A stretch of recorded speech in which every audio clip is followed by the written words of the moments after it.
Hello दोस्तों, नमस्कार। स्वागत है आपका हमारे YouTube channel new education guide के अंदर। तो दोस्तों, हम चर्चा करेंगे बेहतरीन न्यूज़ के ऊपर एचपीएससी, एचएससी और सरकार की हार। तो ये कैसे आ रही है कि एचपीएससी पीजीटी प्रमिला जो रिजर्वेशन केस था उसके अंदर जो है वह प्रमिला जीत गई है भी और सरकार हार गई है। बहुत ही बेहतरीन केस था भाई ये, ठीक है। तो इसके अंदर बहुत सारी भर्तियों के ऊपर आपका क्या असर पड़ने वाला है वो चर्चा हम करने वाले हैं। एचपीएससी, एचएससी की इस भर्तियों पर क्या फ़र्क पड़ेगा। एचपीएससी की जो असिस्टेंट प्रोफेसर की है, पीजीटी की है, और एचएससी की जो 25,000 के आसपास भर्तियां हो चुकी हैं, और एचपीएससी की जो भर्तियां हो चुकी हैं पहले भी हुई हैं पीजीटी की, और भी बहुत सारी भर्तियां जो नॉन टीचिंग की भी हुई हैं। उसके साथ साथ में अभी पीजीटी की एक और जो भर्ती का प्रोसेस चला तो वो अभी कंप्लीट हुआ है जिनकी ज्वाइनिंग हुई है, ठीक है। तो कंप्लीट चर्चा इस वीडियो में हम करने वाले हैं। तो वीडियो बहुत ही बेहतरीन रहने वाली है, तो ज़्यादा से ज़्यादा शेयर करें। अच्छी लगे तो वीडियो को लाइक करें, चैनल को सब्सक्राइब करके घंटी के निशान को दबा लें ताकि जितनी वीडियो डालें सभी का नोटिफिकेशन आप तक पहुंचता रहे। और कोई भी कैंडिडेट अगर टीजीटी, पीजीटी, असिस्टेंट प्रोफेसर की तैयारी कर रहा है अभी, क्योंकि वैकेंसी आपके आने वाले हैं ईमार्स की, केवीएस की, एनवीएस की, ठीक है। एकदम तैयारी नहीं होती भाई, पहले करनी पड़ती है उसके लिए अभी। तो आपके पास में समय है, और एचटेट का भी एग्जाम आपका आने वाला है, और असिस्टेंट प्रोफेसर का भी प्रोसेस में है। तो इनमें से अगर आप किसी का बैच लेना चाहते हैं हिंदी का, तो सक्सेस हिंदी एकेडमी पे आप कांटेक्ट कर सकते हैं। इसके नीचे व्हाट्सअप नंबर मिलेगा, उस पर आप कांटेक्ट करके बैच लेके तैयारी कर सकते हैं भी, ठीक है। तो अभी जो प्रोमिला वाला क्या केस था वो एक बार मैं आपको थोड़ा बता देता हूँ, वो मैं आपको दिखा भी देता हूँ।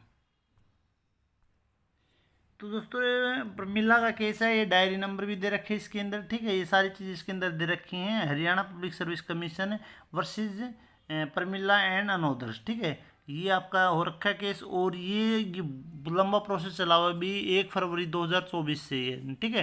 ये 2024 के अंदर फरवरी के अंदर ये केस हुआ था, और अभी लगभग 1 साल से ऊपर इस केस को हो चुका है, ठीक है। अभी इसका जो है फाइनल जो है डिसीजन, इसका मतलब वैसे आ गया, सुनवाई हो गई इसकी, लेकिन जो फाइनल जो डिसीजन आता है लिखित में वो अभी इसका नहीं आया है, ठीक है। बाकी सारी चीज़ें क्लियर उसके अंदर हो जाएंगी आपकी, लेकिन उससे पहले जो इसका क्या रिस्पॉन्स आया है वो भी बताएंगे। तो ये केस क्या था वो बता देता हूँ मैं।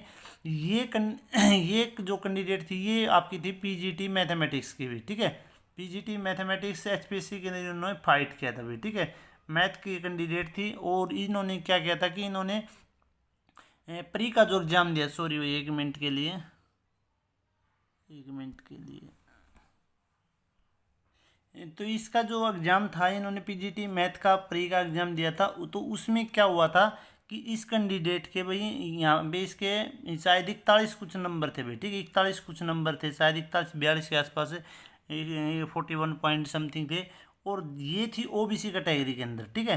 तो इन्होंने पीजीटी मैथ का एग्जाम दिया था स्क्रीनिंग, उसके अंदर इसके समथिंग 41 पॉइंट समथिंग नंबर थे, ठीक है।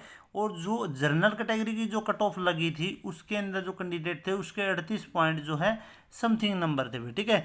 और ये ओबीसी के अंदर थी। तो एचपीएससी ने क्या रिजर्वेशन पॉलिसी अपना रखी थी कि जो भी जिस कैटेगरी के अंदर है उसी के अंदर वो फाइट करेगा, प्री के अंदर, मेंस के अंदर, और इंटरव्यू के बाद में जो फाइनल लिस्ट रहेगी उसके अंदर जो है हम कैंडिडेट को जो भी रिजर्वेशन वाला है उसको जंप करवाएंगे, ठीक है। तो ये केस काफ़ी दिनों से चला हुआ था। उसके बाद में इसने केस किया था, तो इसको जो है मौका दिया गया था मेंस में बैठने का, और कोर्ट केस के बाद में। लेकिन ये जो मेंस में जो है भाई ये फेल हो गई थी, ठीक है।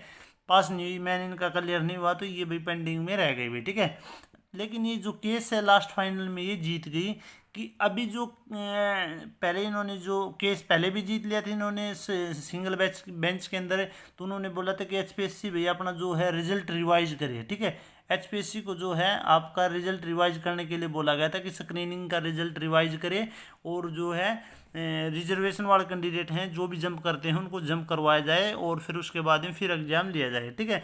लेकिन एचपीएससी जो है डबल बेंच में चली गई, और वो प्रोसेस इन्होंने ऐसे ही रखा, और अपनी जो भर्ती जो है सारी की सारी अपनी कंप्लीट कर दी। उसके बाद में दोबारा ये एक बार भर्ती हो गई, वो भी इन्होंने कंप्लीट कर दी। बाकी जितनी भी नॉन टीचिंग की और भर्तियाँ थी वही इसी प्रोसेस से सारी की सारी भर्ती इन्होंने कंप्लीट कर दी। और यही प्रोसेस जो है एचएससी के अंदर जो 25,000 भर्तियाँ हैं उसके अंदर अपनाया गया भाई, ठीक है।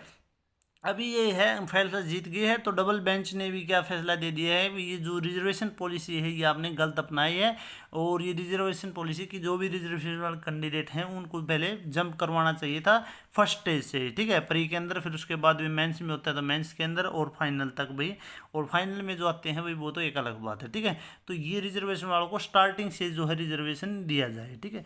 तो अभी जो है प्रोमिला की जीत हुई है, और जो HSC और HPSC की जो है सरकार की भाई हार हो गई, इसमें ये केस जो है जीत गई है। उसके बाद में अभी ये जो फैसला आपका जो HPSC भाई, क्योंकि बहुत सारी भर्तियाँ HPSC ने कर दी है, तो बहुत सारी भर्तियों पे अभी इसका असर पड़ने वाला है। इसका लिखित में अभी आ जाता है, फिर उसके बाद में बिल्कुल क्लियर पता चल जाएगा, क्योंकि उसके अंदर भी वही अभी HPSC ने देखो कितनी सारी भर्तियाँ कर दी, HSC ने भी कर दी, तो सरकार ये नहीं चाहेगी कि भाई जो हमारा पूरा सिस्टम खराब हो। और तो लगे हुए तो हटने की बहुत ही कम चांसेस, क्योंकि उन्हें भाई मेहनत करके लगे हैं, ऐसे तो कोई प्रोसेस उनका है नहीं कि वैसे लग गए, तो सभी कैंडिडेट ने मेहनत की है, ठीक है।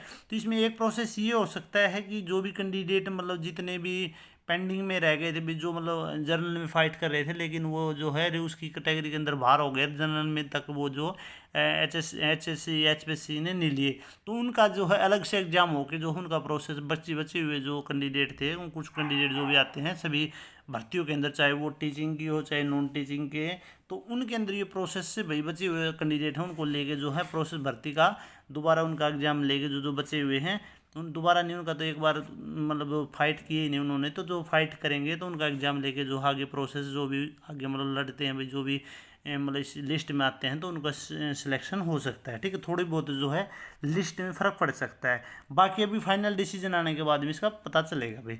उसके बाद में HPSC ऐसे तो बैठने वाले नहीं है, क्योंकि इन्होंने सारी भर्तियाँ डबल बेंच में इसको वो केस को डाल के, और फिर सारी की सारी भर्तियाँ इन्होंने एक भर्ती और उसके बाद में कर दी PGT की, और उसके बाद में बहुत सारी भर्तियाँ नॉन टीचिंग की भी कर दी, तो ऐसे तो ये बैठने वाले, ये शायद सुप्रीम कोर्ट में जाने की इनकी पूरे प्रोसेस है, ये आपका केस सुप्रीम कोर्ट में भी जा सकता है। अभी रही बात है कि इन भर्तियों के ऊपर भाई फर्क पड़ेगा, वो मैंने बता दिया कि इनके ऊपर इतना ज़्यादा कोई फर्क पड़ने वाला नहीं है, ये प्रोसेस लगभग ऐसे ही रहेगा, भी जो लग गए उनको हटाने का कोई ऐसा वो नहीं रहेगा। तो जैसे 20 ग्रुप वाला है वो प्रोसेस पेंडिंग में लटका हुआ है, वो तो एक दूसरा केस है, चलो HSC का रिजर्वेशन से रिलेटेड नहीं है, लेकिन वो कैंडिडेट भी वो प्रोसेस भी अभी चला हुआ है, ठीक है। तो इनको हटने का तो बहुत ही कम चांसेस है भाई, इन्होंने सभी ने मेहनत करके लगे हैं, तो इनका जो है अभी जो बचेंगे उनको वो प्रोसेस हो जाएगा।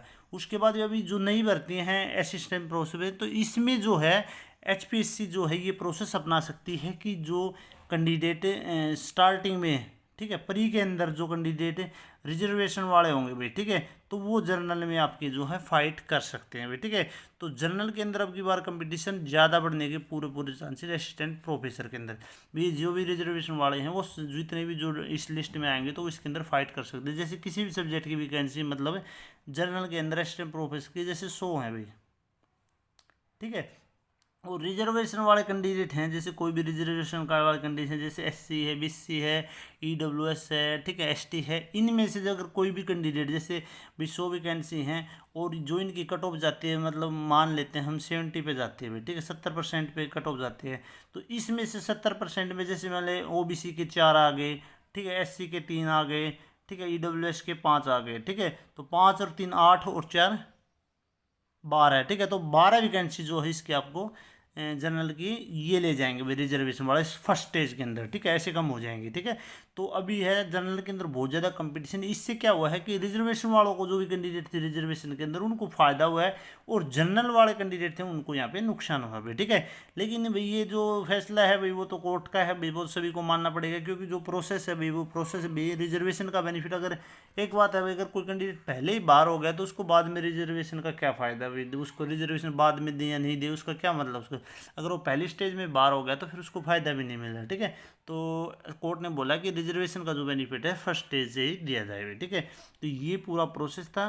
तो वीडियो आपको कैसी लगी, वीडियो को ज़्यादा से ज़्यादा शेयर करें, वीडियो कैसी लगी तो कमेंट करके आप ज़रूर बताएं, वीडियो को ज़्यादा से ज़्यादा शेयर करें, अच्छी लगे तो वीडियो को लाइक करें, चैनल को सब्सक्राइब करें, और आपके लिए मैं बहुत ही बेहतरीन वीडियो लेके आ रहा हूँ भाई, आपकी असिस्टेंट प्रोफेसर से जुड़ी बहुत ही बेहतरीन वीडियो, आप खुश हो जाएंगे, आपके लिए एक अच्छा मौका असिस्टेंट प्रोफेसर के लिए कॉलेज के अंदर, उसके लिए मैं वीडियो लेके आ रहा हूँ, तो उसके ऊपर भी हम चर्चा करेंगे दूसरी वीडियो में।